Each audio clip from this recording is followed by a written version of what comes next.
All right, today we're going into the Declaration of Independence. Here, the Declaration of Independence was signed 1776, July 4th. We celebrate Independence Day, July 4th, every year in honor of this Declaration of Independence. So, why declare independence? Why should we break away from the greatest country at that time? The most powerful, the most wealthy nation in the world at that time. Why break away from that country? We're going to take a look at reasons why we decided to do that, the advantages, disadvantages. First of all, if we're going to declare independence, if we're going to break away and separate from Great Britain, we better have some advantages if we're going to do that in war. Okay, because when we declare independence, basically we're going against the laws of that current government and basically declaring war. Okay, so when we declared independence, we also declared a war against Great Britain. And so we better have, again, some advantages in the war if we're going to fight against Great Britain. So what advantages did the Continental Army, the 13 colonies, what do we have that we had going for us to fight the war? So things that are positive, things that are going to help us, that's what we're looking at, advantages here. Okay, so what are some good things that help us that we could win a war or win a battle? Again, the Continental Army is the 13 colonies. Okay, and we're going to be fighting the British Army. Okay, what positive things did we have going for us? We're declaring our independence, basically declaring war against Great Britain, that we're going to fight to gain our independence. What advantages did we have? Now, looking at it from the other side, the British had lots of other advantages, though. They had a lot of things that were going to help them possibly keep us as part of Great Britain, all right, that were going to help fight the war there. So, the British were going to use a lot of these advantages, but some of them also became weaknesses.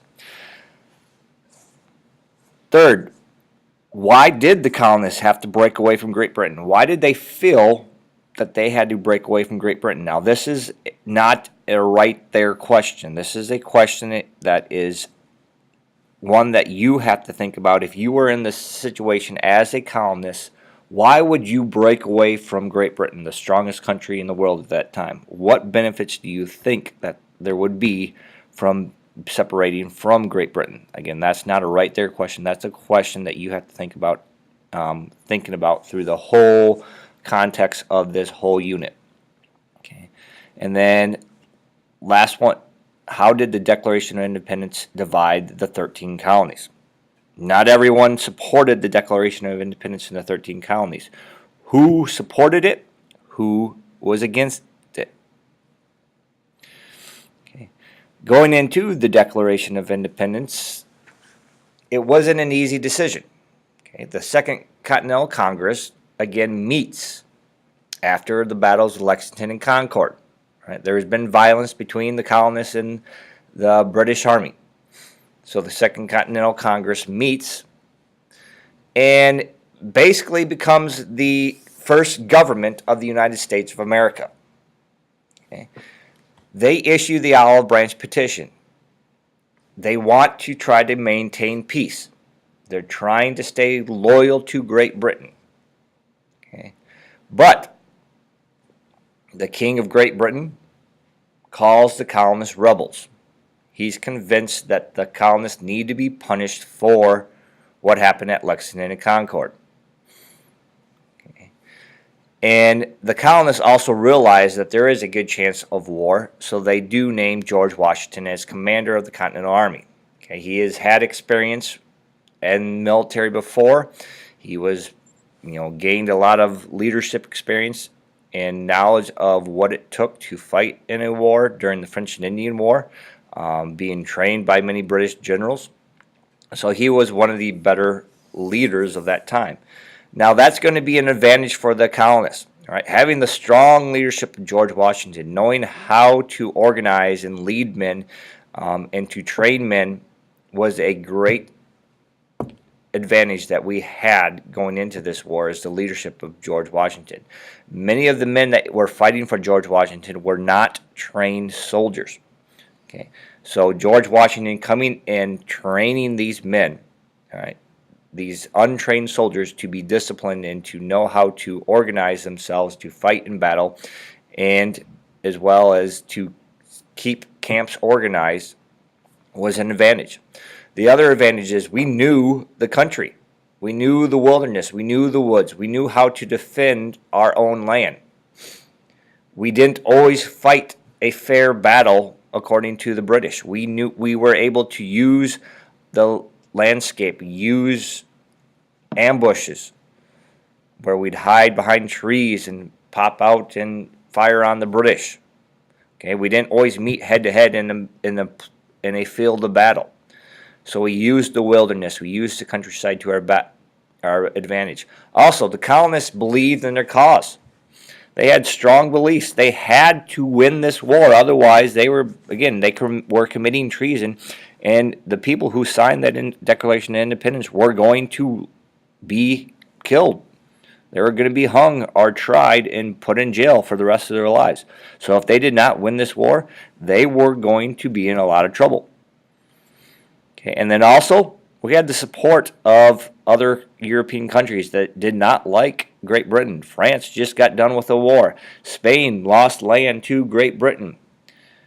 They were looking to help us, but they needed to first see that we were actually a real contender and were going to cause enough problems that they were going to help us out. Now, with the British, they had a lot of things going for them. They had a lot of advantages as well. First of all, they had the most powerful navy in the world. Okay? And having a powerful navy at this time was key to being a strong country. They had these huge warships that could travel across the Atlantic Ocean carrying hundreds of soldiers. They could transport their soldiers anywhere they needed to along the coast.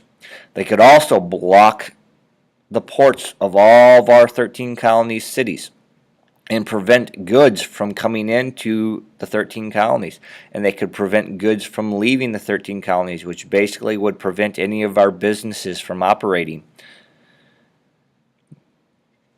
So any supplies that we would need from other countries, any ammunition, any weapons, any food, or any type of clothing material that our soldiers would need, these ships could prevent those from getting to where they needed to go.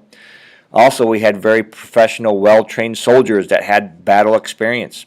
In these battles, soldiers would stand face to face with another army and were trained to stand their ground even though cannons and musket fire would be directed right at them 30 yards away.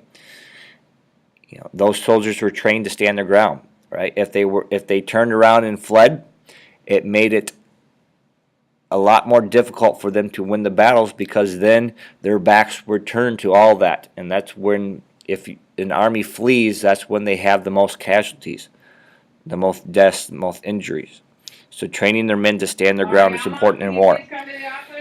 They also were able to hire soldiers from Germany called Hessians that were very well trained in battle. They had the support of many Native American groups, and they had the support of people from the colonies called loyalists. Also, they had enough money to finance a war. Now, again, early on in the war, you have some important victories for the colonists. This is before war is actually officially declared. The colonists are preparing for battle. So some early success was led by men like Ethan Allen here and Benedict Arnold. They led a successful attack to capture Fort Ticonderoga, which was a British fort up near northern New York. And they secretly snuck in, captured the fort without a shot, and then took those cannons in the middle of the winter down to Boston. Okay. At this time in Boston, you had thousands of the 13 colonies militia from Massachusetts surrounding Boston and the British soldiers. Okay. They basically had them trapped. Now, the British were going to try to work their way out, so they tried to capture Breed's Hill. The colonists realized that this was going to happen, so they sent troops on Breed's Hill to try to protect it. Okay. The British eventually capture Breed's Hill. Okay. This battle is called Bunker Hill, but it's actually fought on Breed's Hill, but it gets the name Bunker Hill for another hill nearby. Okay. The British eventually capture it. But it's a moral victory. It's a victory for the colonists' attitude and feeling because they're able to hold off 3 charges of the British until the British are finally able to break the colonists and force them to leave Breed's Hill. All right, but the fact that the colonists, untrained soldiers, were able to withstand 3 attacks by a trained British soldiers was, again, a moral victory for the colonists. Another victory came when those cannons finally arrived in Boston.